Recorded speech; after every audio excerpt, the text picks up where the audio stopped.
नमस्कार दोस्तों, स्वागत है आपका स्टडी फॉर सिविल सर्विसेज में। वीडियो को पूरा देखिए। कोई भी आपका फीडबैक है, कोई सजेशन है, तुरंत वीडियो में कमेंट करके जरूर बताइए। अच्छा लगे तो वीडियो लाइक जरूर कर लीजिए और ऐसे वीडियो लगातार फ्री में पाने के लिए चैनल को तुरंत सब्सक्राइब कर लीजिए और बेल आइकन को जरूर टैप कर लीजिए ताकि आगे भी सारे वीडियो आपको मिलते रहे। यूट्यूब में फॉलो करते हैं तो प्लीज ये वाला फ्री टेलीग्राम चैनल जरूर ज्वाइन कर लीजिएगा। सारे नोटिफिकेशन, सारे अपडेट यहीं पे आते हैं, ध्यान रखिएगा। स्टडी फॉर सिविल सर्विसेज का कोई भी पेड ग्रुप अगर आपको ज्वाइन करना है तो सिर्फ 856480560660897523864455 यही नंबर है हमारे, सिर्फ जहां पे कॉल या व्हाट्सएप कर सकते हैं। इंस्टाग्राम पे हमारा पेज जरूर फॉलो कर लीजिएगा, study for civil dot services है। ट्विटर पे हमको जरूर फॉलो कर लीजिएगा, @स्टडी फॉर सिविल्स है। सारे क्वेश्चन अटेम्प्ट करिए और स्कोर अपना तुरंत कमेंट करके बताइए। नमस्कार दोस्तों, आप सभी का स्वागत है स्टडी फॉर एग्जाम में। दोस्तों, यह यूपी ट्रिपल लेखपाल के सामान्य अध्ययन सीरीज का 18वां वीडियो है। वीडियो शुरू करने से पहले आपको बताना चाहता हूं, हमारे कई पेड ग्रुप चलते हैं। अगर आप इन पेड ग्रुप को लेना चाहते हैं तो दिए गए नंबर पर कॉल कर जानकारी प्राप्त कर सकते हैं। तो दोस्तों, देखते हैं आज का पहला प्रश्न लोग। कोविड-19 वैक्सीन कोविफेंज किस पर आधारित एक वैक्सीन है? प्रोटीन आधारित, आरएनए डीएनए आधारित, पौध आधारित या वायरल वेक्टर आधारित? तो इसका जो सही आंसर है वो ऑप्शन सी, यह जो वैक्सीन है यह पौध आधारित वैक्सीन है कोविफेंज, और इसे कनाडा की कंपनी ने बनाया है और सबसे पहले कनाडा सरकार ने इसे मंजूरी दी है। और यह जो है पौधों की पत्तियों के अर्क से बनाया गया है कोविफेंज वैक्सीन को। आप लोग कमेंट बॉक्स में बताइएगा कि भारत में जो है कोविड-19 का जो टीकाकरण कब शुरू किया गया है और भारत का जो है 100 करोड़ टीका किस दिन पूरा हुआ था। इसका उत्तर मैं वीडियो के लास्ट में दूंगा, आप लोग इसका उत्तर कमेंट बॉक्स में लिखिए। आते हैं अगला प्रश्न लोग। राज तनुरा तेल शोधनशाला किस देश में स्थित है? ईरान, संयुक्त राज्य अमेरिका, सऊदी अरब या इराक? तो इसका जो सही आंसर है वो ऑप्शन सी, सऊदी अरब में जो है राज तनुरा तेल शोधनशाला स्थित है। बात करते हैं सऊदी अरब की, तो सऊदी अरब की जो राजधानी है वह रियाद है और यहाँ की जो करेंसी है वह रियाल है। और वर्ष 2016 में सऊदी अरब ने अपना सर्वोच्च नागरिक सम्मान किंग अब्दुल अजीज सैस का जो सम्मान है वह भारत के प्रधानमंत्री नरेंद्र मोदी को यह सम्मान से जो है सम्मानित किया था। तो इसका जो ऑप्शन सी है वह सही है। आते हैं अगला प्रश्न लोग। निम्नलिखित में से कौन सा रोग प्रोटोजोआ द्वारा होता है? हैजा, डिप्थीरिया, निमोनिया या मलेरिया? तो इसका जो सही आंसर है वो ऑप्शन डी, मलेरिया जो है यह प्रोटोजोआ द्वारा होता है और यह प्लाज्मोडियम प्रोटोजोआ द्वारा होता है। और मलेरिया जो रोग है यह मादा एनोफिलीज मच्छर से फैलता है और विश्व मलेरिया दिवस यह 25 अप्रैल को मनाया जाता है। हैजा जो है यह बैक्टीरियल बीमारी है और यह दूषित जल से फैलता है, दूषित जल से होता है। और डिप्थीरिया यह भी बैक्टीरियल बीमारी है और इससे जो है गला प्रभावित होता है। और निमोनिया से जो है यह आपका फेफड़ा प्रभावित होता है। तो इसका जो ऑप्शन डी है वह सही है। सचिन तेंदुलकर को भारत रत्न किस वर्ष प्रदान किया गया? 2010, 2014, 2013 या 2015? तो इसका जो सही आंसर है वो ऑप्शन बी, वर्ष 2014 में सचिन तेंदुलकर को भारत रत्न सम्मान से सम्मानित किया गया था और इन्होंने क्रिकेट संन्यास वर्ष 2013 में लिया था। और सचिन तेंदुलकर ने अपना जो 100वां शतक है वह बांग्लादेश के खिलाफ लिया था और इन्हें अर्जुन अवार्ड वर्ष 1994 में प्रदान किया गया है। आते हैं अगला प्रश्न लोग। डक डगगो क्या है? सर्च इंजन है, वेब ब्राउज़र है, वायरस है या न्यूज वेबसाइट है? तो इसका जो सही आंसर है वो ऑप्शन ए, यह जो है एक सर्च इंजन है। डक डगगो एक सर्च इंजन है, जिस प्रकार गूगल है उसी प्रकार से यह भी है। आते हैं अगला प्रश्न लोग। फुटबॉल के मोहन बागान क्लब की स्थापना किस वर्ष हुई थी? 1850, 1879, 1889 या 1901? तो इसका जो सही आंसर है वो ऑप्शन सी, 1889 में मोहन बागान क्लब की स्थापना हुई थी और यह कोलकाता में स्थित एक भारतीय फुटबॉल क्लब है और यह एशिया का सबसे पुराना फुटबॉल क्लब है। जैसा कि आप लोग जानते हैं कि फुटबॉल में कुल 11 खिलाड़ी जो है खेलते हैं एक टीम से, और फुटबॉल की सबसे बड़ी जो संस्था है वह फीफा है। आते हैं अगला प्रश्न लोग। राष्ट्रीय मानवाधिकार आयोग में कुल कितने सदस्य होते हैं? 3, 4, 7 या 6? तो इसका जो सही आंसर है वह ऑप्शन सी, 7 सदस्य होते हैं राष्ट्रीय मानवाधिकार आयोग में। और इनका जो कार्यकाल होता है वो कुल 5 साल का होता है, अध्यक्ष एवं सदस्यों का। और इनकी जो नियुक्ति है वह राष्ट्रपति करता है प्रधानमंत्री की सलाह पर। और राष्ट्रीय मानवाधिकार आयोग की जो स्थापना है वह वर्ष 1993 में इसकी स्थापना की गई थी। और राष्ट्रीय मानवाधिकार आयोग के जो प्रथम अध्यक्ष थे वह रंगनाथ मिश्र थे। और इसके जो वर्तमान अध्यक्ष हैं वह अरुण कुमार मिश्रा इसके वर्तमान अध्यक्ष हैं। आते हैं अगला प्रश्न लोग। रंजीत सब वन और बहादुर सब वन क्या है? इसके लिए 4 ऑप्शन दिया गया, आप लोग ऑप्शन पढ़ लीजिए। इसका जो सही आंसर है वो ऑप्शन सी, यह जो है धान की 2 नई किस्में हैं, रंजीत सब वन और बहादुर सब वन। तो इसका जो ऑप्शन सी है वह सही है। आते हैं अगला प्रश्न लोग। वस्तु एवं सेवा कर एक टास्क फोर्स द्वारा प्रस्तावित किया गया था, जिसके अध्यक्ष थे विजय केलकर, मोंटेक सिंह आहूलिया, अरुण जेटली या नरसिम्हा राव। तो इसका जो सही आंसर है वह ऑप्शन ए, विजय केलकर जो थे इसके अध्यक्ष थे। भारत में जीएसटी जो है वह 1 जुलाई वर्ष 2017 में लागू किया गया था। आते हैं अगला प्रश्न लोग।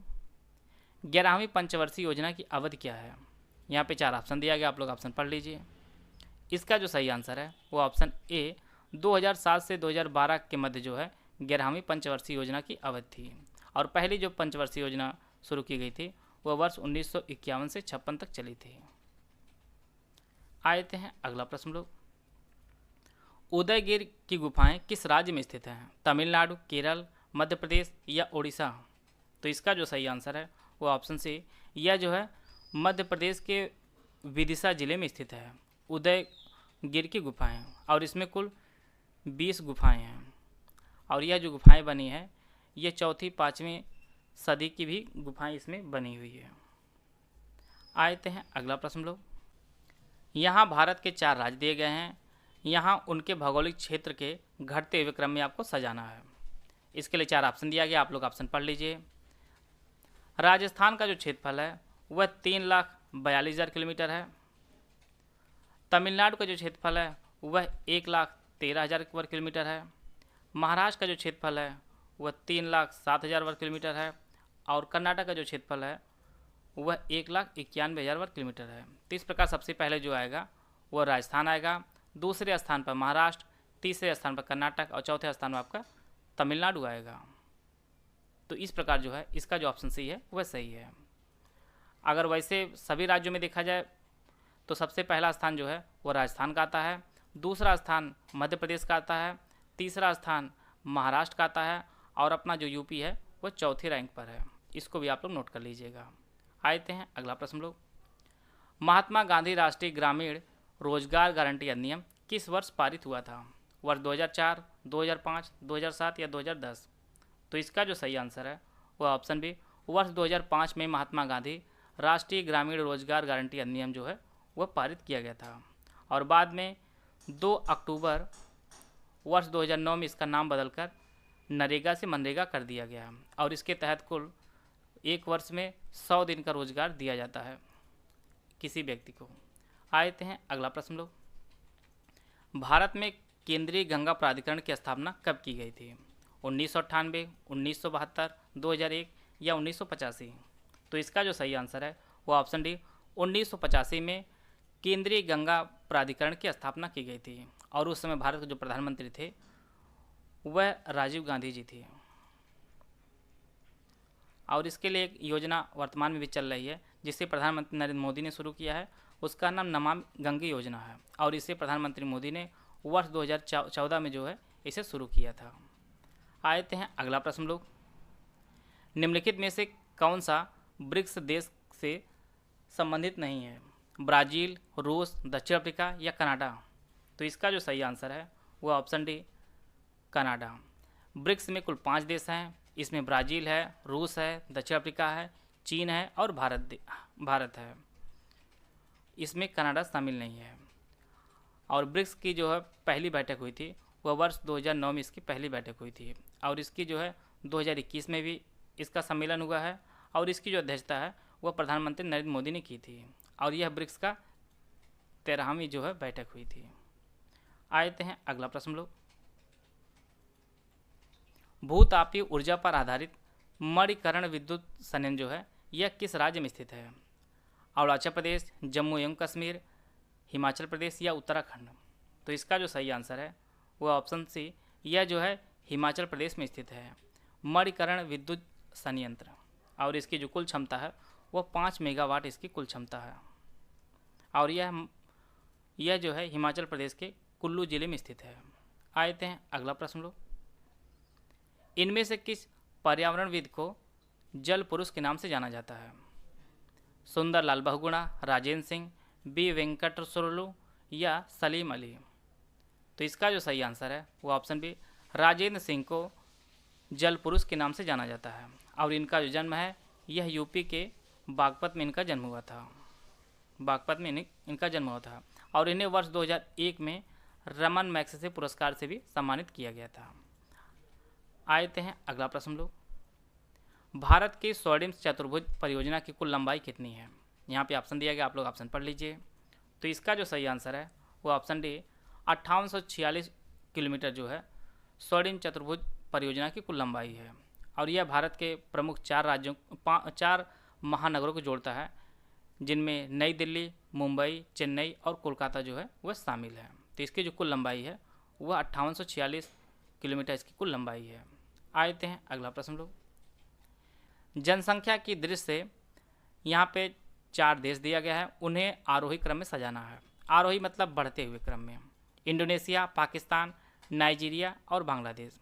तो इसमें सबसे कम जनसंख्या जो है वह नाइजीरिया की है, दूसरे स्थान पर बांग्लादेश की है, तीसरे स्थान पर पाकिस्तान की और चौथे स्थान पर इंडोनेशिया की है। अर्थात सबसे ज़्यादा जनसंख्या इंडोनेशिया की है, फिर पाकिस्तान की, फिर इसके बाद बांग्लादेश की, और सबसे कम जनसंख्या जो है वह नाइजीरिया की है। तो इस प्रकार जो है इसका जो ऑप्शन बी है वह सही है। आते हैं अगला प्रश्न लोग।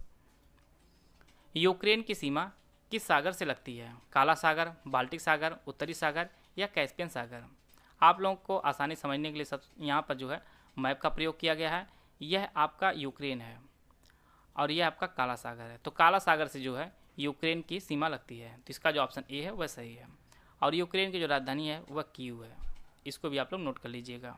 जैसा कि आप लोग जानते हैं कि वर्तमान में रूस और यूक्रेन के बीच जो है युद्ध चल रहा है, और यूक्रेन के जो वर्तमान राष्ट्रपति हैं वह वोलोदिमीर जेलेंस्की वहाँ के राष्ट्रपति हैं। आप लोग कमेंट बॉक्स में बताइएगा कि यूक्रेन के पीएम का क्या नाम है।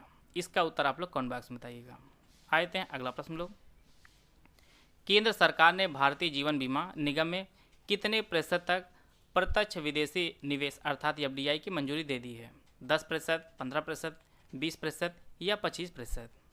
तो इसका जो सही आंसर है वो ऑप्शन सी, 20% की मंजूरी केंद्र सरकार ने एलआईसी में दे दी है, एफडीआई की। एलआईसी की जो स्थापना है वह वर्ष 1956 में एलआईसी की स्थापना हुई है और इसका जो मुख्यालय है वह मुंबई में स्थित है। आ जाते हैं अगला प्रश्न लोग। भारत का पहला ई कचरा इको पार्क किस राज्य या केंद्र शासित प्रदेश में खोला जाएगा? कर्नाटक, दिल्ली, गोवा या लक्षद्वीप? तो इसका जो सही आंसर है वो ऑप्शन बी, दिल्ली में जो है भारत का पहला ई कचरा इको पार्क स्थापित किया जाएगा और इसे कुल 20 एकड़ में बनाया जाएगा दिल्ली में। आ जाते हैं अगला प्रश्न लोग। हाल ही में भारतीय प्रतिभूत और विनियम बोर्ड अर्थात सेबी की पहली महिला अध्यक्ष कौन बनी है? यहाँ पे 4 ऑप्शन दिया गया, आप लोग ऑप्शन पढ़ लीजिए। तो सेबी की जो पहली चेयरमैन बनी है वह माधवीपुरी बुच बनी है सेबी की पहली चेयरमैन, और इन्होंने अजय त्यागी का जो है स्थान लिया है। सेबी की जो स्थापना है वह वर्ष 1988 में इसकी स्थापना हुई है और बाद में 1992 में जो है इसे वैधानिक निकाय बनाया गया है और इसका जो मुख्यालय है वह मुंबई में स्थित है। आइए देखते हैं अगला प्रश्न लोग। निम्नलिखित में से कौन सी पर्वत श्रृंखला भारत के केवल एक राज्य में फैली है? अरावली, सतपुड़ा, अजंता या सह्याद्री? तो इसका जो सही आंसर है वो ऑप्शन सी, अजंता जो है महाराष्ट्र फैली हुई है। बाकी यहाँ पे तीनों जो पर्वत श्रृंखलाएं हैं यह कई राज्यों में इनका विस्तार है। जैसे अरावली जो है यह राजस्थान, हरियाणा, गुजरात में फैली हुई है। सतपुड़ा जो है यह मध्य प्रदेश, छत्तीसगढ़, गुजरात और महाराष्ट्र में फैली हुई है। सह्याद्री जो है यह महाराष्ट्र, गोवा, कर्नाटक, तमिलनाडु और केरल में फैली है। तो इस प्रकार जो है इसका जो ऑप्शन सी है वह सही है।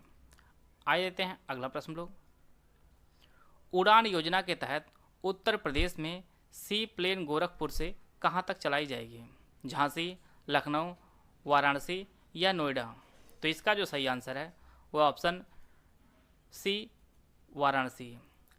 उड़ान योजना के तहत उत्तर प्रदेश में सी प्लेन जो चलेगी वह गोरखपुर से वाराणसी के मध्य चलेगी और इन दोनों के बीच की जो दूरी है वो लगभग 162 किलोमीटर है, जिससे 40 से 50 मिनट में जो है तय किया जाएगा। और इसका जो किराया लगभग अमूमन लगाया जा रहा है वो लगभग 4000 से 5000 इसका किराया लगाया जा रहा है।